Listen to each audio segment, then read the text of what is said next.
ನಮಸ್ಕಾರ. ಅದ್ಭುತ ಪರಿವಾರದವರಿಗೆ ಸುಸ್ವಾಗತ. ನಾನು ನಿಮ್ಮ ಕಡೂರ ದತ್ತಾತ್ರೇಯ.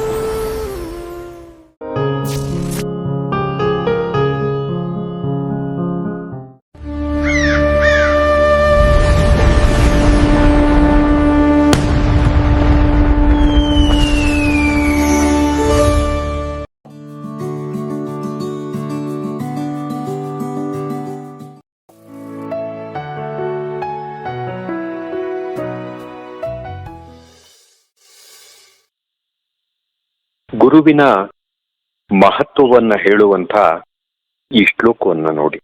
ನ ಗುರೋರಧಿಕಂ ತತ್ವಂ ನ ಗುರೋರಧಿಕಂ ತಪಃ ತತ್ವಜ್ಞಾನಾತ್ ಪರಂ ನಾಸ್ತಿ ತಸ್ಮೈ ಶ್ರೀ ಗುರವೇ ನಮಃ.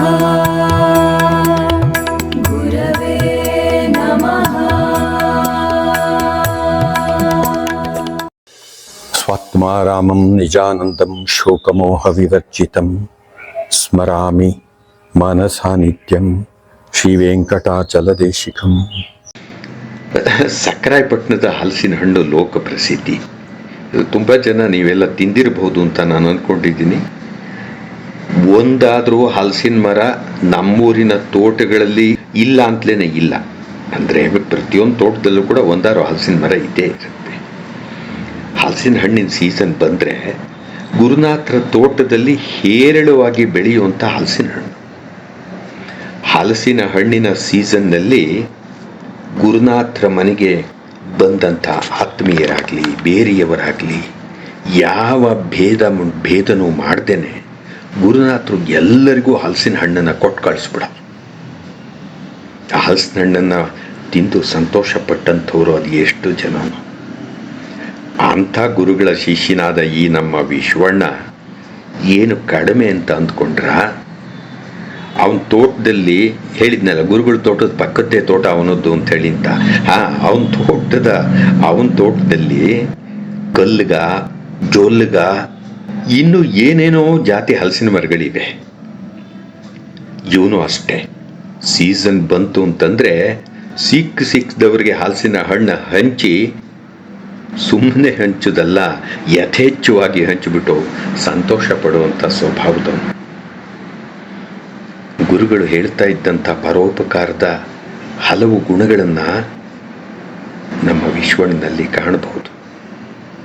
ಯಾರಿಗಾದರೂ ಸಕ್ಕರಾಯಪಟ್ಟಣಕ್ಕೆ ಹೋದಾಗ ಇವನಿಗೆ ಭೇಟಿ ಆದರೆ ಸ್ವಲ್ಪ ಇವನನ್ನು ಕೆದಕಿದರೆ ಒಳಗಡೆನಲ್ಲಿ ಎಂಥ ಪನ್ನೀರು ಇದೆ ಅಂತನ್ನುವಂಥದ್ದು ಗೊತ್ತಾಗುತ್ತೆ. ತುಂಬ ಮಳೆ ಬಂದರೆ ಮಾತ್ರ ನಮ್ಮೂರಿನ ಐನಕೆರೆ ಕೂಡಿ ಬೀಳೋದು. ಆದರೆ ನಮ್ಮ ವಿಶ್ವಣ್ಣನ ಅಂತರಂಗದ ದೊರೆ ಸದಾ ತುಂಬಿ ಹರಿತಾ ಇರುತ್ತೆ. ನಿಜಕ್ಕೂ ಡಿವೈನ್ ಅಡ್ವೆಂಚರ್ಸ್ ಯೂಟ್ಯೂಬ್ ಚಾನಲ್ನಲ್ಲಿ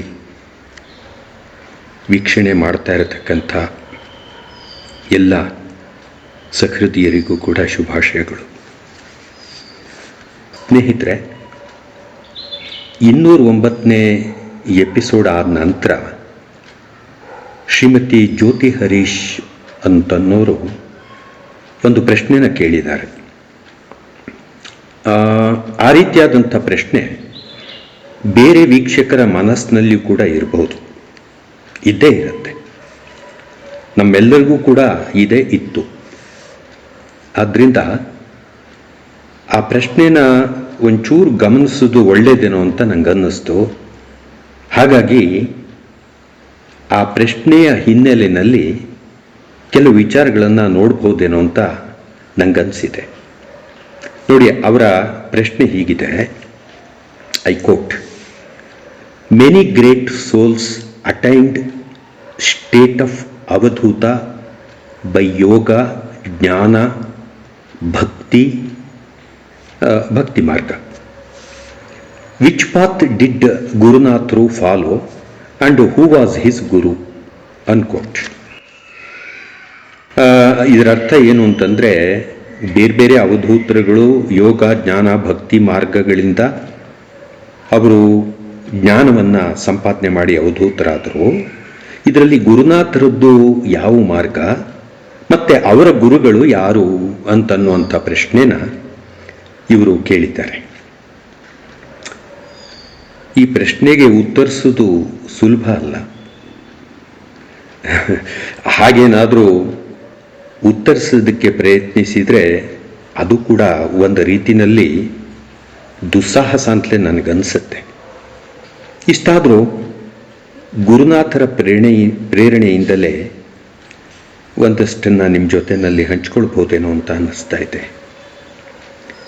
ಗುರುನಾಥರ ಮನೆಗೆ ಬರ್ತಾ ಇದ್ದವ್ರಿಗೆ, ಅವರನ್ನು ಕಂಡವರಿಗೆ, ಅವರ ವಿಚಾರಧಾರೆಯನ್ನು ನೇರವಾಗಿ ಕೇಳಿದವ್ರಿಗೆ, ಪರೋಕ್ಷವಾಗಿ ಕೇಳಿದವ್ರಿಗೆ ಇಂಥ ಮಹಾಮಹಿಮರು ಹೇಗಾದರು ಅಂತನ್ನೋದ್ರ ಬಗ್ಗೆ ಪ್ರಶ್ನೆ ಬಂದಿದ್ದರೆ ಖಂಡಿತ ಆಶ್ಚರ್ಯ ಇಲ್ಲ. ನಾನು ಕೂಡ ಅವರ ಸಾಧನಾ ಮಾರ್ಗನ ತಿಳಿಬೇಕು ಅಂತಲೇ ಅವ್ರ ಹತ್ರ ಹೋದಂಥವನು. ನಿಜವಾಗಿಯೂ ನನಗಾಗಿ ಸದ್ಗುರುಗಳಲ್ಲಿ ನಾನು ಏನನ್ನು ಕೂಡ ಕೇಳಲಿಲ್ಲ. ಆದರೆ ಬೇರೆ ಬೇರೆ ಕಾಲಘಟ್ಟದಲ್ಲಿ ಸದ್ಗುರುಗಳೇ ನನ್ನ ಬದುಕಿನ ಕೆಲವಾರು ವಿಚಾರಗಳನ್ನು ಅವರಿಗೆ ಹೇಳೋದಕ್ಕೆ ಮುಂದಾದರು. ಅದೆಲ್ಲ ಏನೇ ಇರಲಿ, ಗುರುನಾಥರು ಯಾವ ಮಾರ್ಗದಿಂದ ಅವಧೂತರಾದರು? ಜ್ಞಾನ, ಭಕ್ತಿ, ಯೋಗ, ಇವುಗಳಲ್ಲಿ ಯಾವ ಮಾರ್ಗ ಅಂತ. ಗುರುನಾಥರು ಅವಧೂತರು ನಮಗೆಲ್ಲ ಗೊತ್ತಿರೋ ಹಾಗೆ ಅವರು ಸಂಸಾರಿಗಳಾಗಿದ್ದಂಥವ್ರು. ಆದರೂ ಅವರು ಕಾವಿ ಧರಿಸಿದವರಲ್ಲ. ಅವಧೂತರಾಗಿ ಮಠಮುದ್ರೆಗಳನ್ನು ಹೊಂದಿದಂಥವರಲ್ಲ. ಅವಧೂತರದ್ದು ಸದಾ ಒಂಥರ ಹರಿಯುವಂಥ ತೊರೆಯಂತಹ ಜ್ಞಾನ. ಅದು ನದಿ ಹಾಗೆ ನಿರಂತರವಾಗಿ ಹರಿಯುವಂಥ ಜ್ಞಾನ. ಅದು ಅದಕ್ಕೆ ಅಡೆತಡೆ ಇಲ್ಲ. ಒಂದು ರೀತಿಲಿ ಅದನ್ನು ಜಂಗಮ ಪ್ರಜ್ಞೆ ಅಂತಲೂ ಕೂಡ ನಾವು ಹೇಳ್ಬೋದೇನು. ಅವಧೂತರ ಮುಂದಿನ ನಡೆನ, ನುಡಿನ ಯಾರೂ ಕೂಡ ಊಹಿಸುವುದಕ್ಕೆ ಸಾಧ್ಯನೇ ಇಲ್ಲ. ಅದು ಅನೂಹ್ಯ. ಅನೂಹ್ಯ ಅಂತ ಹೇಳಿದ್ರೆ ಊಹೆಗೆ ಮಿಗಿಲಾದಂಥದ್ದು ಅಂತ, ನಿಲುಕದಂಥದ್ದು ಅಂತೇಳಿ ಅಂತ. ಆದರೆ ಸದಾ ಧರ್ಮದ ಚೌಕಟ್ಟಿನಲ್ಲೇನೆ ಇರುವಂಥವ್ರು, ಧರ್ಮಯುಕ್ತವಾಗಿ ಉತ್ತಮವಾದಂಥದ್ದನ್ನು, ಸರಿಯಾದ್ದನ್ನು ಬೇರೆಯವರ ಅರಿವಿಗೆ ಬರುವ ಹಾಗೆ ಅಥವಾ ಬಾರದಂತೆ ಸಕಾಲದಲ್ಲಿ ಮಾಡ್ತಕ್ಕಂಥದ್ದು ಅವಧೂತರ ಕೆಲಸ. ಅದಕ್ಕೋಸ್ಕರನೇ ಅವರ ನಡೆ, ನುಡಿ, ಕ್ರಿಯೆ ಎಲ್ಲವೂ ಕೂಡ ವಿಸ್ಮಯ, ನಿಗೂಢ, ಒಂಥರದಲ್ಲಿ ರಹಸ್ಯ ಅಂತಲೇ ಹೇಳ್ಬೋದು. ಜನಸಾಮಾನ್ಯರ ಅರಿವಿನ ಆಚೆಗೆ ಗುರುನಾಥರು ಸದಾ ಸಂಚರಿಸ್ತಾ ಇದ್ರು. ಎಲ್ಲವೂ ತಿಳಿದಿದ್ರೂ ಕೂಡ ಏನು ಅರಿಯದಂತಹ ಅತ್ಯಂತ ಮುಗ್ಧರಂತೆ ಗುರುನಾಥರು ಇರ್ತಾ ಇದ್ರು. ಎಲ್ಲ ಗೊತ್ತಿದ್ರೂ ಕೂಡ ಏನು ಗೊತ್ತಿಲ್ಲದಂಗೆ ಇರಬೇಕು ಕಣಯ್ಯ ಅಂತಲೇ ಎಲ್ಲರಿಗೂ ಕೂಡ ಗುರುನಾಥರು ಹೇಳ್ತಾ ಇದ್ದಂಥದ್ದು. ನೋಡಿ, ನನ್ನ ಬರವಣಿಗೆಯಲ್ಲಿ ಬಹಳ ಹಿಂದೆ ಗುರುನಾಥರ ಬಗ್ಗೆ ಬರೀತಾ ನಾನು ಲೀಲಾಮಯ ಮಧುಮತಿ ಅಂತ ಹೇಳಿ ನಾನು ಬರ್ತಿದ್ದೀನಿ. ಗುರುನಾಥರು ತೋರಿದ ಲೀಲೆಗಳಿಗೆ ಭಾರ ಇಲ್ಲ. ಅಂದರೆ ಅವರ ಲೀಲೆಗಳಿಗೆ ಕೊನೆಯೇ ಇಲ್ಲ, ಲೆಕ್ಕ ಇಲ್ಲ. ಅವರ ಮನಸ್ಸು ಜೇನಿನಂತೆ ಮಧುರ, ಹತ್ತಿಯಂತೆ ಹೊಗುರ.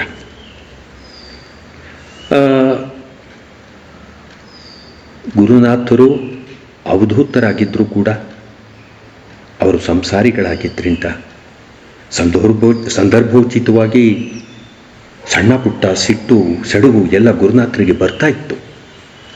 ಅವೆಲ್ಲ ಕ್ಷಣಿಕ, ಹೊರಟು ಹೋಗ್ತಾ ಇತ್ತು. ಎಂದಿನಂತೆ ಅವರ ಆ ಸಂತೋಷದ ಬುಗ್ಗೆ, ಆನಂದದ ಬುಗ್ಗೆ ಅದು ಹರಿತಾ ಇರೋದು. ಅವಧೂತರುಗಳ ರೀತಿ ಅಥವಾ ಮಾರ್ಗ, ಜ್ಞಾನ, ಭಕ್ತಿ, ಯೋಗ, ಕರ್ಮ ಇವುಗಳಲ್ಲಿ ಯಾವುದು ಅಂತ ನಿಖರವಾಗಿ ಹೇಳೋದು ಕಷ್ಟದ ಕೆಲಸ ಕಣ್ರಿ. ನಮ್ಮ ಗುರುನಾಥರು ಅರಸುವ ಕಣ್ಣುಗಳಿಗೆ ಎಲ್ಲದರ ಒಂದು ಸಂಗಮವಾಗಿ ಕಾಣ್ತಾ ಇದ್ದಂಥವ್ರು, ಅಥವಾ ಆ ಎಲ್ಲ ಚೌಕಟ್ಟಿಗೆ ಮೀರಿದವರಾಗಿದ್ರೋ ಏನಪ್ಪ, ಅದು ಕೂಡ ನನಗೆ ಗೊತ್ತಿಲ್ಲ. ನಾನು ತುಂಬ ಸರಿ ಯೋಚನೆ ಮಾಡಿದ್ದೀನಿ. ನೋಡಿ, ವಾಮನ ಅಂತ ಹೇಳಿ ಅಂದ್ಕೊಳ್ತಾ ಇದ್ದ ಹಾಗೇನೆ ತ್ರಿವಿಕ್ರಮ ಆಗಿಬಿಡ್ತಾ ಇದ್ರು. ತ್ರಿವಿಕ್ರಮನ ಈ ಅವಧೂತರು ಅಂತ ಹೇಳಿ ಅಂತ ಅಂದ್ಕೊಳ್ಳೋ ಹೊತ್ತಿಗೆ ಶೂನ್ಯವಾಗಿ ಬಿಡ್ತಾ ಇದ್ರು. ಸದಾ ಬೆರಗು, ಬೆಳಕು, ಆಶ್ಚರ್ಯ, ಅದ್ಭುತ. ಇದು ಪವಾಡ ಅಲ್ಲಪ್ಪ. ಪವಾಡ ಅಂತ ಹೇಳಿ ಕರಿಬಾರ್ದು ಅಂತ ನಾನು ಗುರುನಾಥರನ್ನ ಕುರಿತ ಹಾಗೆ ಈ ಮೊದಲು ಹೇಳಿದ್ದೀನಿ, ನಿಮಗೆಲ್ಲ ನೆನಪಿರ್ಬೋದು. ಯಾಕೆಂತಂದ್ರೆ ಈಗ ಈ ಪವಾಡ ಅಂತನ್ನುವಂಥ ಈ ಮಾತು ಏನಿದೆ, ಇದು ಕ್ಲೀಶೆ ಆಗ್ಬಿಟ್ಟಿದೆ.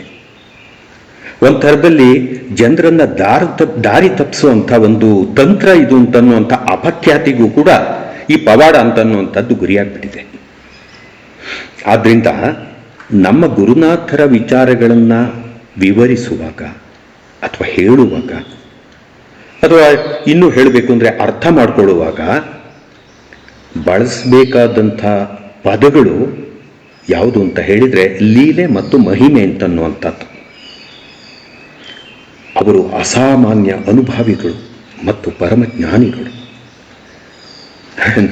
ನಾನು ಒಮ್ಮೆ ಗುರುನಾಥರನ್ನು ಕೇಳಿದ್ದೆ, ಗುರುನಾಥರೇ, ಇದೆಲ್ಲ ನಿಮಗೆ ಹೇಗೆ ಸಾಧ್ಯ? ನಿಮ್ಮ ಹಾಗೆ ಆಗೋದಕ್ಕೆ ಏನು ಮಾಡಬೇಕು ಗುರುಗಳೇ? ಗುರುನಾಥರು ಜೋರಾಗಿ ನಕ್ಬಿಟ್ರು. ಗುರು ಗೌಪ್ಯ ಕಣಯ್ಯ ಅಂತ ಇದ್ರು ಗುರುನಾಥರು. ಅಂದರೆ ಗೌಪ್ಯ ಅಂತಂದ್ರೆ it means guru is secretive. In the sense guru is a mystery. ಗುರು ಅಂತನ್ನುವಂಥದ್ದು ಮಿಸ್ಟ್ರಿ, ಅದು ಸೋಜಿಗ. ಅದು ಇದಕ್ಕೆ ಅರ್ಥ ಅಂತ ನಾನು ಭಾವಿಸಿದ್ದು ಅಂದರೆ, ಗುರು ಗೌಪ್ಯ ಕಣಯ್ಯ ಅಂತ ಹೇಳಿ ಇಂಥ ಗುರುಗಳು ಹೇಳ್ತಾ ಇದ್ರಲ್ಲ, ಆ ಮಾತಿಗೆ ಅರ್ಥ ಅಂತ ಹೇಳಿ ನಾನು ಭಾವಿಸಿದ್ದು ಏನು ಅಂತಂದರೆ, ಗುರುತ್ವ ಬಾಹ್ಯದಲ್ಲಿ ಪ್ರಕಟ ಆಗುತ್ತೆ, ಹೌದು. ಆದರೆ ಗುರುತ್ವವನ್ನು ಸಾಧಿಸುವಂಥ ಮಾರ್ಗ ಇದೆಯಲ್ಲ, ಅದು ಗೌಪ್ಯವಾದಂಥದ್ದು, ಅದು ಗುಪ್ತವಾದಂಥದ್ದು. ಅಂದರೆ ಅಂತರಂಗದ ಸಾಧನೆ ಬಾಹ್ಯಗೋಚರ ಅಲ್ಲ, ಹೊರಗಡೆಗೆ ಕಾಣಿಸ್ತಕ್ಕಂಥದ್ದಲ್ಲ ಅಂತರಂಗದ ಸಾಧನೆ ಅಂತನ್ನುವಂಥದ್ದು. ಅಧ್ಯಾತ್ಮದ ಸಾಧನೆ ಅಂತರಂಗದ ಮಹಾಯಾನ. ಅದು ಆ ಮಾರ್ಗದಲ್ಲಿ ಹೋಗುವಂಥವ್ರಿಗೆ ಮಾತ್ರ ಅದರ ಆಳ ವಿಸ್ತಾರಗಳು ಗೊತ್ತಾಗುತ್ತೆ. ಅಂತರಂಗದ ಈ ಸಮುದ್ರ ಏನಿದೆ, ಈ ಅಂಬುದಿ ಏನಿದೆ, ಸಾಧನಾ ಪಥದಲ್ಲಿ ಇರತಕ್ಕಂಥವರಿಗೆ ಮಾತ್ರ ಹಂತ ಹಂತವಾಗಿ ಅದು ವಿಸ್ಮಯವಾಗಿ ಕಾಣೋದಕ್ಕೆ ಶುರುವಾಗುತ್ತೆ. ಗುರುನಾಥರು ಹೇಳ್ತಾ ಇದ್ರು, ಗುರು ಹೊರಗೆ ಎಲ್ಲೂ ಇಲ್ಲ ಕಣಯ್ಯ. ನೋಡಿ, ಯಾವಾಗಲೂ ಹೇಳೋರು ಗುರುಗಳಿದ್ದನ್ನು, ಗುರು ಹೊರಗೆ ಎಲ್ಲೂ ಇಲ್ಲ ಕಣಯ್ಯ, ಗುರು ನಿನ್ನಲ್ಲೇ ಇದ್ದಾನಲ್ಲಯ್ಯ, ನಿನ್ನಲ್ಲೇ ಇದ್ದಾನಲ್ಲಯ್ಯ, ಹುಡುಕಯ್ಯ, ಅವನನ್ನು ಹುಡುಕಯ್ಯ ಅನ್ನೋರು. ಅದು ಹೇಗೆ ಗುರುಗಳೇ? ಅದು ಸಾಧನೆಯಿಂದ ಸಾಧ್ಯ ಕಣಯ್ಯ. ಹೌದಾ? ಹಾಗಿದ್ರೆ ಸಾಧನೆ ಅಂತಂದ್ರೆ ಏನು ಗುರುಗಳೇ? ಅದನ್ನ ಮಾಡುವಂಥದ್ದು ಹೇಗೆ ಗುರುಗಳೇ? ನೋಡ್ದ್ಯಾ ನಿನ್ನ ಹೊಟ್ಟು ಬಿಡದೆ ಇಲ್ವಲ್ಲಯ್ಯ ನೀನು, ಒಳ್ಳೆ ಮಹಾರಾಯ ಕಣಯ್ಯ ನೀನು ಅಂತೇಳಿ ಅಂತ ಗುರುಗಳು ನಗೋರು. ಹೇಳಿ ಗುರುಗಳೇ, ನನಗೆ ತಿಳ್ಕೋಬೇಕು ಅಂತ ನನ್ನ ಮನಸ್ಸಿನಲ್ಲಿದೆ ಗುರುಗಳು, ಹೇಳಿ ಗುರುಗಳೇ. ನೋಡಯ್ಯ, ನಿನ್ನ ಒಳಗೆ ನೀನು ಆಳವಾಗಿ ಧುಮುಕಬೇಕು ಕಣಯ್ಯ, ಗೊತ್ತಾಯ್ತಾ? ನೋಡು, ಅಲ್ಲಿ ಶತ್ರುಗಳು ಇದ್ದಾರೆ ಕಣಯ್ಯ ಒಳಗಡೆನಲ್ಲಿ, ಅವ್ರನ್ನ ಓಡಿಸ್ಬೇಕು ಕಣಯ್ಯ. ಅದು ಅಷ್ಟು ಸುಲಭದ ಮಾರ್ಗ ಅಲ್ಲ ಕಣಯ್ಯ, ಅಷ್ಟು ಸುಲಭ ಅಲ್ಲ ಕಣಯ್ಯ. ನಿರಂತರವಾದಂಥ ಪ್ರಯತ್ನ ಬೇಕು ಕಣಯ್ಯ. ಅಲ್ಲಿರೋರು ಒಬ್ಬರಲ್ಲ ಇಬ್ಬರಲ್ಲ 6 ಜನ ಇದ್ದಾರೆ ಕಣಯ್ಯ. ಅವ್ರನ್ನ ಚೆನ್ನಾಗಿ ವಾದ್ಯ ಕೆಡಬೇಕು ಕಣಯ್ಯ. ಆಗತ್ತಾ ಇದು? ಎಷ್ಟು ಜನಿಗಾಗುತ್ತೆ ಇದೆಲ್ಲ? ಅವರನ್ನ ಗೆದ್ರೆ ನಿನ್ನ ದಾರಿ ಸುಗಮ ನೋಡಪ್ಪ. ಅಂದ್ರೆ ಇಲ್ಲಿ 6 ಜನ ಶತ್ರುಗಳು ಅಂತ ಹೇಳಿದ್ರೆ ಅರಿಷಡ್ ವರ್ಗಗಳಿಗೆ ಗುರುನಾಥರು ಹೇಳ್ತಾ ಇದ್ದಂಥದ್ದು. ನೋಡಿ, ಈ ಅರಿಷಡ್ ವರ್ಗವನ್ನ ಗೆದ್ದಂಥವ್ರಿಗೆ ಜೈನ ಧರ್ಮದಲ್ಲಿ ಅರಿಹಂತ ಅಂತ ಹೇಳಿ ಕರೀತಾರೆ. ಆ ಕೇವಲ ಮಾರ್ಗ ಪ್ರಾಪ್ತವಾಗೋದಕ್ಕೆ ಅವರು ಸಾಧಕರು ಈ ಅರಿಷಡ್ ವರ್ಗಗಳನ್ನು ಗೆದ್ದಿರಬೇಕು. ಅದನ್ನ ಗುರುಗಳು ಇಲ್ಲಿ ಹೇಳ್ತಾ ಇದ್ದಾರೆ. 6 ಜನ ಶತ್ರುಗಳು ಅಂತಂದ್ರೆ ಒಳಗಡೆ ಇರ್ತಕ್ಕಂಥವ್ರು ಅವ್ರನ್ನ ವಾದ್ಯ ಕೆಡಬೇಕು ಅಂತ ಹೇಳಿ ಅಂತ ಗುರುಗಳು ಮುಂದುವರಿಸಿ ಹೇಳೋರು. ನಾನು ಅಂತನ್ನುವಂಥ ಅಹಂಕಾರ, ನನ್ನದು ಅಂತನ್ನುವಂಥ ಮಮಕಾರ, ಇದೆಲ್ಲ ಕಡಿಮೆ ಆಗ್ತಾ ಬಂದ ಹಾಗೆ ದೇಹ ಭಾವ ಹೋಗುತ್ತಾ ಬರುತ್ತೆ ಕಣಯ್ಯ. ನಾನು ಅಂತನ್ನುವಂಥದ್ದು, ಆತ್ಮಸ್ವರೂಪದ ಬೆಳಕು ಅಂತನ್ನುವಂಥದ್ದು ಅರ್ಥವಾಗತ್ತೆ. ಅದೇ ಅಂತರಾತ್ಮ ಕಣಯ್ಯ, ಅದೇ ಪರಮಾತ್ಮ ಕಣಯ್ಯ. ಓಹೋ, ಇವೆಲ್ಲ ಎಷ್ಟೊಂದು ಆಳವಾದಂತಹ ವಿಚಾರಗಳು. ಇದರ ಒಳಗಡೆಗೆ ಇಳಿಬೇಕಾದ್ರೆ ಅದು ಎಷ್ಟು ವರ್ಷದ ಸಾಧನೆ ಬೇಕು, ಬರೀ ಸಾಧನೆ, ನಿರಂತರವಾದಂಥ ಸಾಧನೆ ಬೇಕು ಅಂತ ಹೇಳಿ ಅಂತ ನಾನು ಯೋಚನೆ ಮಾಡ್ತಾ ಇದ್ದಿದ್ದು. ಹೌದು ನೋಡಿ, ನಮ್ಮೂರು ಸಖರಾಯಪಟ್ಟಣ ಇದೆಯಲ್ಲ, ಅದರ ಸಮೀಪ ಅಯ್ಯನ ಕೆರೆ ಇದೆ. ನಿಮ್ಮಲ್ಲಿ ಸಾಕಷ್ಟು ಜನ ನೋಡಿರ್ಬಹುದು, ಅಥವಾ ಸಖರಾಯಪಟ್ಟಣಕ್ಕೆ ಬಂದಂಥವರು ಅಯ್ಯನ ಕೆರೆನ ನೋಡೋದಕ್ಕೆ ಹೋಗ್ಬೋದು. ಅತಿ ಸುಂದರವಾದಂಥ ಕೆರೆ ಅದು, ಐತಿಹಾಸಿಕವಾದಂಥ ಪುರಾಣ ಪ್ರಸಿದ್ಧವಾದಂಥ ಕೆರೆ ಅದು. ಈ ಕೆರೆ ಹತ್ರ ನೀವು ಹೋದರೆ, ಕೆರೆಗೆ ಅಭಿಮುಖವಾಗಿ ನಿಂತ್ಕೊಂಡ್ರೆ, ಅದರ ಎದುರುಗಡೆಗೆ ನಿಂತ್ಕೊಂಡ್ರೆ, ನಿಮ್ಮ ಬಲಗಡೆಗೆ ಒಂದು ಎತ್ತರವಾದಂಥ ಒಂದು ಬೆಟ್ಟ ಕಾಣುತ್ತೆ. ಅದಕ್ಕೆ ಶಕ್ರಿಗಿರಿ ಅಂತ ಹೇಳಿ ಹೆಸರು.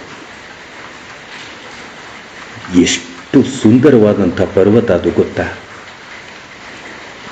ಈ ಪರ್ವತದ ಮೇಲ್ಗಡೆನಲ್ಲಿ ಶ್ರೀ ರಂಗನಾಥ ಸ್ವಾಮಿಯ ದೇವಸ್ಥಾನ ಇದೆ. ಇದು ಕೂಡ ಪುರಾತನ ಕಾಲದ್ದು. ಮನಸ್ಸು ಮಾಡಿದ್ರೆ, ಕಷ್ಟಪಟ್ಟರೆ ಅಲ್ಲಿಗೆ ಹತ್ತಿ ಹೋಗ್ಬೋದು. ಈ ರಂಗನಾಥನ ಬಗ್ಗೆ, ಗುಡ್ಡದ ಮೇಲೆ ಇರುವಂಥ ರಂಗನಾಥನ ಬಗ್ಗೆ ಒಂದು ದಂತಕಥೆ ಇದೆ. ಪುರಾತನ ಕಾಲದಲ್ಲಿ, ಅನೂಹ್ಯವಾದಂಥ ಕಾಲದಲ್ಲಿ ಪರಮಾತ್ಮ ಶ್ರೀ ರಂಗನಾಥ ಆ ಗುಡ್ಡದ ತುದಿಯಿಂದ 3 ಹೆಜ್ಜೆಗೆ ಊರೊಳಗೆ ಬಂದು, ಇವತ್ತು ಯಾವುದನ್ನು ನಾವು ರಂಗನಾಥ ಸ್ವಾಮಿ ದೇವಸ್ಥಾನ ಅಂತ ಹೇಳಿ ಕರಿತೀವಿ, ಅಲ್ಲಿ ಚೆನ್ನಕೇಶವನನ್ನ ಬದಿಗೆ ಸರಿಸಿ ತಾನು ಕೂತ್ಕೊಂಡ್ಬಿಟ್ನಂತೆ. ಈ ಐತಿಹ್ಯ, ಈ ಪುರಾಣದ ಕಥೆಗಳು ಇವೆಲ್ಲ ಬಹಳ ಸ್ವಾರಸ್ಯಕರವಾಗಿದೆ. ಇವುಗಳನ್ನೆಲ್ಲ ತಿಳಿಯೋದಕ್ಕೆ ಬೇರೆ ಬೇರೆ ಮೂಲಗಳು, ಆಕರಗಳು ಇದೆ. ನೀವು ಅವುಗಳನ್ನೆಲ್ಲ ಗಮನಿಸಬೇಕು. ನೋಡಿ, ಈ ಗುಡ್ಡದ ತುದಿಲಿ ತುಂಬ ಕಡಿದಾದಂಥ ಒಂದು ಜಾಗ ಇದೆ. ಆ ಕಡಿದಾದಂಥ ಜಾಗವನ್ನು ಬಳಸಿ ಹೋದರೆ ಅಲ್ಲಿ ಅಂತರ್ಗಂಗೆ ಮತ್ತು ಹಾಲುವರತೆ ಅಂತನ್ನುವಂಥ 2 ವಿಸ್ಮಯಕರವಾದಂಥ ನೀರಿನ ಆಸರೆ ಜಾಗಗಳಿದೆ. ಯಾವ್ದು ಹೇಳಿ? ಅಂತರ್ಗಂಗೆ ಮತ್ತೆ ಹಾಲುವರತೆ ಅಂತ ಹೇಳಿ ಅಂತ ನೋಡಿ. ಅಂತರಗಂಗೆ, ಹಾಲುವರತೆ ಅಂದರೆ ಈ 2 ಪುಟ್ಟ ಕೊಳಗಳು ಏನಿವೆ, ಇವು ಕಡು ಬೇಸಿಗೆನಲ್ಲೂ ಕೂಡ ಒಣಗಿ ಹೋಗ್ತಾ ಇರಲಿಲ್ಲ ಅಂತನ್ನುವಂಥದ್ದು ನಮಗೆಲ್ಲ ಗೊತ್ತಿರುವಂಥದ್ದು. ಇವುಗಳಿಗೆ ಹೋಗಬೇಕು ಅಂತ ಹೇಳಿದರೆ ಆ ಕಡಿದಾದಂಥ ಮಾರ್ಗದಲ್ಲಿ ಹೋಗಬೇಕು. ಬೆಟ್ಟದ ಕಡಿದಾದಂಥ ಮಾರ್ಗದಲ್ಲಿ ಏನಾದರೂ ಹೆಜ್ಜೆ ತಪ್ಪಿತು ಅಂತ ಹೇಳಿದರೆ ಪ್ರಪಾತ. ಹಾಗಾಗಿ ಜಾಗ್ರತೆಯಿಂದ ಹೋಗಬೇಕು. ಇಲ್ಲಿ ಅಂತರಗಂಗೆ ಏನಿದೆ, ಈ ಅಂತರಗಂಗೆ ಮತ್ತು ಈ ಹಾಲುವರತೆಗಳು ಏನಿವೆ, ಇವು ಒಂದು ರೀತಿಯಲ್ಲಿ ಶಕನಗಿರಿಯ ಅಂತರಾತ್ಮ ಇದ್ದಾಗೆ, ಶ್ರೀರಂಗನ ಅಂತರಾತ್ಮ ಇದ್ದಾಗೆ ಅಂತ ಹೇಳಿ ನಾವು ಹೇಳ್ಬೋದು. ಜಲಜ ಶಿಲೆಯಿಂದ ನೀರು ಸೋರಿ ಸಂಗ್ರಹ ಆದಂಥದ್ದು.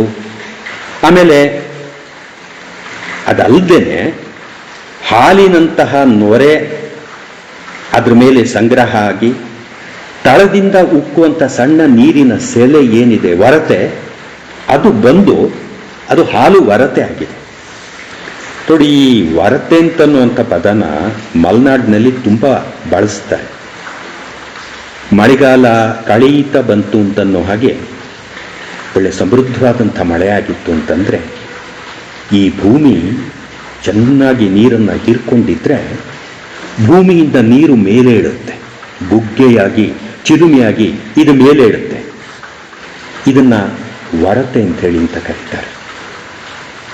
ನಾವು ಹಾಲು ವರತೆ ಅಂತ ಹೇಳಿ ಶಕನಗಿರಿ ಮೇಲೆ ಇರ್ತಕ್ಕಂಥ ನೀರಿನ ಆ ಕೊಳಕು ಕೂಡ ಅನ್ವಯಿಸಿ ಹೇಳ್ತೀವಿ ಅಂತ ಹೇಳಿದರೆ, ಬಹುಶಃ ವರತೆ ಅಂತನ್ನುವಂಥ ಒಂದು ಪದ ಇಡೀ ಮಲೆನಾಡಿಗೆ ಸಮಗ್ರವಾಗಿ ಯಾವುದೋ ಒಂದು ಕಾಲದಲ್ಲಿ ಅನ್ವಯವಾಗ್ತಾ ಇತ್ತು, ಅಲ್ಲಿ ಬಳಸ್ತಾ ಇದ್ರು. ಈಗ ಸಕರಾಯಪಟ್ಟಣ ಒಂದು ರೀತಿಯಲ್ಲಿ ಮಲೆನಾಡು ಬಯಲುಸೀಮೆಯ ಗಡಿಯಾಗಿದೆ. ಬಿಡಿ, ಅದು ಒಂದು ಕಡೆಯಲ್ಲಿ ಇರಲಿ. ಶಕನಗಿರಿಗೆ ಹೋದಂಥವ್ರು, ಅಂದರೆ ಗುಡ್ಡನ ಹತ್ತಿ ಹೋದಂಥವ್ರು ಸಾಮಾನ್ಯವಾಗಿ ಇವುಗಳನ್ನು ನೋಡ್ದೇನೆ ವಾಪಸ್ ಬರೋದಿಲ್ಲ. ಅಲ್ಲಿಗೆ ಹೋಗೋದು ಸ್ವಲ್ಪ ಕಷ್ಟ, ಆದರೆ ಅವುಗಳನ್ನು ನೋಡದೆ ಬರೋದಿಲ್ಲ. ಆ ಗುಡ್ಡದ ತುದಿಯಿಂದ ಇಡೀ ಸಕರಾಯಪಟ್ಟಣ, ಅಯ್ಯನಕೆರೆ, ಸುತ್ತಮುತ್ತಲಿನ ಅನೇಕ ಪ್ರದೇಶಗಳನ್ನು ನೋಡ್ಬೋದು. ಎಂಥ ಅದ್ಭುತವಾದಂತಹ ಜಾಗ ಅಂತ ಹೇಳಿದರೆ ಅಷ್ಟು ಮನೋಹರವಾದಂಥ ಜಾಗ. ನೋಡಿ, ಗುರುನಾಥರು ಹೇಳ್ತಾ ಇದ್ರು, ಏನು ಹೇಳ್ತಾ ಇದ್ರು? ನೋಡಯ್ಯ, ನಿನ್ನ ಅಂತರಂಗದಲ್ಲಿ ನೀನು ಅಂತರ್ಗಂಗೆ ಮತ್ತು ಹಾಲು ವರತೆನ ಕಾಣಬೇಕು ಕಣಯ್ಯ. ಆ ಎತ್ತರಕ್ಕೆ ಹೋಗಿ ಸಾಧನೆಯನ್ನು ಮಾಡಿದಾಗ ಹಾಲು ವರತೆ, ಅಂತರ್ಗಂಗೆ ಇವೆಲ್ಲ ವೇದ್ಯ ಆಗುತ್ತೆ ಕಣಯ್ಯ. ಗೊತ್ತಾಗ್ಲಿಲ್ವನಯ್ಯ? ಅಲ್ಲ ಸಾರ್, ನಿಮ್ಮ ಒಳಗೆ ಹಿಮಾಲಯ ಪರ್ವತ ಇದೆ ಕಣಯ್ಯ. ಅದನ್ನು ಕಂಡಾಗ ಅಂದರೆ ಪರಿಶುದ್ಧವಾದಂಥ ಹಿಮಾಲಯದ ಹಿಮದಂತೆ ಅಂತರಂಗ ಪರಿಶುದ್ಧವಾದಾಗ ಬದರಿ, ಕೇದಾರ ಎಲ್ಲ ಕಾಣುತ್ತೆ ಕಣಯ್ಯ. ಅಲ್ಲೇ ಪಾರ್ವತಿ, ಪರಮೇಶ್ವರ, ರಾಮ, ಕೃಷ್ಣ ಎಲ್ಲ ಇದ್ದಾರೆ ಕಣಯ್ಯ. ಇದನ್ನು ಅರಿಯುವಂಥದ್ದಿದೆಯಲ್ಲ, ಇದು ಬಹಳ ದೊಡ್ಡ ಸಾಧನೆಯ ಮಾರ್ಗ ಕಣಯ್ಯ. ಕಷ್ಟವಾಯ್ತೇನೋ ಅರ್ಥವಾಗೋದು ಅನ್ನೋರು.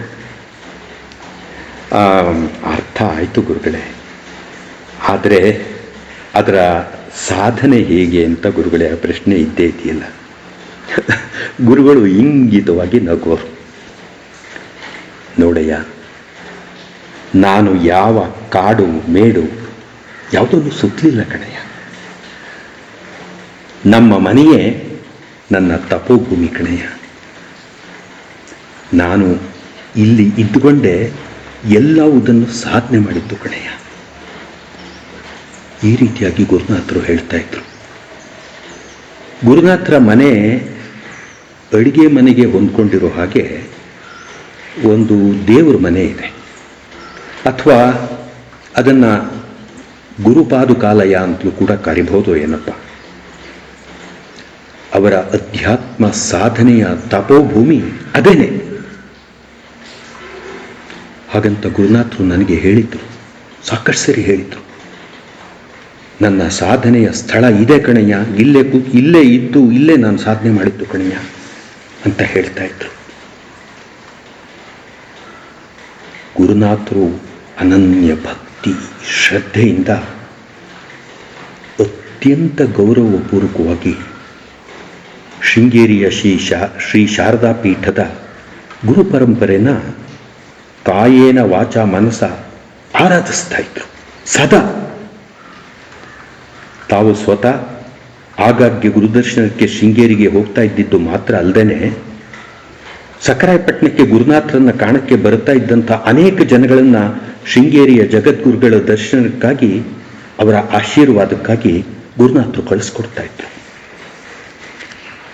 ನನ್ನ ಸೌಭಾಗ್ಯ, ಒಂದು 3-4 ಸರಿ ಗುರುನಾಥರು ತಮ್ಮ ಜೊತೆಯಲ್ಲಿ ನನ್ನನ್ನು ಕರ್ಕೊಂಡು ಹೋಗಿ ಶೃಂಗೇರಿಯಲ್ಲಿ ಜಗದ್ಗುರುಗಳ ದರ್ಶನವನ್ನು ಮಾಡಿಸಿದರು. ಜಗದ್ಗುರುಗಳ ದರ್ಶನ ಭಾಗ್ಯದಿಂದ ನಿಮ್ಮ ಮನೋಭಿಷ್ಟ ಈಡೇರುತ್ತೆ ಕಣಯ್ಯ ಅಂತ ಎಲ್ಲರಿಗೂ ಹೇಳ್ತಾ ಇದ್ರು. ಶೃಂಗೇರಿಗೆ ಹೋಗಿ ಗುರುದರ್ಶನ ಮಾಡಿ ಬಂದು ಫಲಮಂತ್ರಾಕ್ಷತೆ, ತೀರ್ಥ ಪ್ರಸಾದ ಇದನ್ನೆಲ್ಲದನ್ನು ಕೂಡ ಗುರುನಾಥರನ್ನು ನೋಡೋಕ್ಕೆ ಬರ್ತಾ ಇದ್ದಂಥ ಭಕ್ತರುಗಳು ತಗೊಂಡು ಬರ್ತಾ ಇದ್ರಲ್ಲ, ಅದು ಎಲ್ಲವುದನ್ನು ಕೂಡ ಗುರುಗಳು ಅವರ ಮನೆಯಲ್ಲಿ ಗುರುಕಾರುಣ್ಯ ಪ್ರಾಪ್ತಿಯಾಗಲಿ, ದೈವಾನುಗ್ರಹ ಪ್ರಾಪ್ತಿಯಾಗಲಿ ಅಂತ ಹೇಳಿಬಿಟ್ಟು ಅವರಿಂದಲೇ ಎಲ್ಲರಿಗೂ ಕೂಡ ಅದನ್ನು ಹಂಚಿಸ್ತಾ ಇದ್ರು. ಶೃಂಗೇರಿಯ ಗುರು ಪರಂಪರೆಯ ಬಗ್ಗೆ, ಜಗದ್ಗುರುಗಳ ಬಗ್ಗೆ, ಗುರುನಾಥರಿಗೆ ಇದ್ದಂತಹ ಆ ಶ್ರದ್ಧಾ ಭಕ್ತಿಗಳು ಏನಿದೆ ಅವುಗಳನ್ನು ಮಾತಿನಲ್ಲಿ ವರ್ಣಿಸೋದಕ್ಕೆ ಸಾಧ್ಯನೇ ಇಲ್ಲ. ಹೀಗೆ ಒಂದು ಸರಿ ಗುರುನಾಥರ ಜೊತೆಯಲ್ಲಿ ಮಾತಾಡ್ತಾ ಇದ್ದಾಗ ಶೃಂಗೇರಿಯ ಮಹಾಸನ್ನಿಧಾನದ ಬಗ್ಗೆ ಮಾತುಗಳು ಬಂತು. ಗುರುನಾಥರು ಹೇಳಿದರು, ನೋಡ್ರಯ್ಯ, ಶ್ರೀ ಶ್ರೀ ಭಾರತೀ ತೀರ್ಥ ಮಹಾಸ್ವಾಮಿಗಳು ಏನಿದ್ದಾರೆ, ಶೃಂಗೇರಿಯ ಜಗದ್ಗುರುಗಳು, ಇವರು ನಡೆದಾಡುವಂಥ ಸರಸ್ವತಿ ಕಣ್ರಯ್ಯ ಅಂತ ಹೇಳಿ ಆಕಾಶವನ್ನು ದಿಟ್ಟಿಸಿದ್ರು ಗುರುಗಳು. ಶೃಂಗೇರಿಯ ಮಹಾಸನ್ನಿಧಾನನ ಸಕರಾಯಪಟ್ಟಣಕ್ಕೆ ಗೌರವಾದರಗಳಿಂದ ಬರಮಾಡಿಕೊಂಡು ಸಾವಿರಾರು ಭಕ್ತರ ನಡುವೆ, ಶಿಷ್ಯರ ನಡುವೆ ಗುರುನಾಥರು ಮಹಾಸನ್ನಿಧಾನವನ್ನು ಶ್ರದ್ಧಾ ಭಕ್ತಿಗಳ ಸಾಗರದಲ್ಲಿ ತೇಲಿಸಿದ್ರು. ಸಮಸ್ತರಲ್ಲೂ ಗುರುಭಾವವನ್ನು, ಉದ್ದೀಪನವನ್ನು ಗೊಳಿಸುವಂಥದ್ದು ಗುರುನಾಥರ ಉದ್ದೇಶವಾಗಿರ್ತಾ ಇತ್ತು. ಅಂಥ ಸಂದರ್ಭಗಳಲ್ಲಿ ಮಹಾಸನ್ನಿಧಾನಗಳವರು ಆನಂದ ತುಂದಿಲರಾಗಿರ್ತಾ ಇದ್ರು. ಸಂತೋಷದಿಂದ ಸಮಸ್ತರನ್ನು, ಇಡೀ ಸಕರಾಯಪಟ್ಟಣವನ್ನೇ ಹರಸಿ ಅವರು ಬೀಳ್ಕೊಡ್ತಾ ಇದ್ರು. ಶೃಂಗೇರಿ ಪೀಠದ ಪರಂಪರೆಯಲ್ಲಿ 34ನೆಯ ಪೀಠಾಧಿಪತಿಗಳಾಗಿದ್ದಂಥ ಶ್ರೀ ಶ್ರೀ ಚಂದ್ರಶೇಖರ ಭಾರತಿ ಮಹಾಸ್ವಾಮಿಗಳ ಅನನ್ಯ ಅಧ್ಯಾತ್ಮ ಸಾಧನೆ ಮತ್ತು ಅವರ ಮಹಿಮಾ ಸದೃಶ್ಯವಾದಂಥ ಅಮೋಘ ಜೀವನದ ಬಗ್ಗೆ ಗುರುನಾಥರು ಸಮಯ ಸಿಕ್ಕಾಗಲೆಲ್ಲ ಹೇಳ್ತಾ ಇದ್ರು. ಗುರುಸ್ಮರಣೆಯನ್ನು ನಿರಂತರವಾಗಿ ಮಾಡ್ತಾ ಇದ್ರು. ನಮ್ಮ ಅವಧೂತರನ್ನು ಹುಡುಕೊಂಡು ಬಂದು ಕಷ್ಟ ತೋಡ್ಕೊಡ್ತಾ ಇದ್ದಂಥವ್ರು, ಸಾಧನಾ ಪಥದಲ್ಲಿ ಇದ್ದಂಥವ್ರಿಗೆ ನಮ್ಮ ಗುರುಗಳು ಎಷ್ಟೋ ಸಂದರ್ಭದಲ್ಲಿ ಚಂದ್ರಶೇಖರ ಚಂದ್ರಶೇಖರ ಚಂದ್ರಶೇಖರ ಪಾಹಿ ಮಾಂ, ಚಂದ್ರಶೇಖರ ಚಂದ್ರಶೇಖರ ಚಂದ್ರಶೇಖರ ರಕ್ಷಮಾಂ ಇದನ್ನು ಹೇಳ್ಕೊಡ್ತಾ ಇದ್ರು.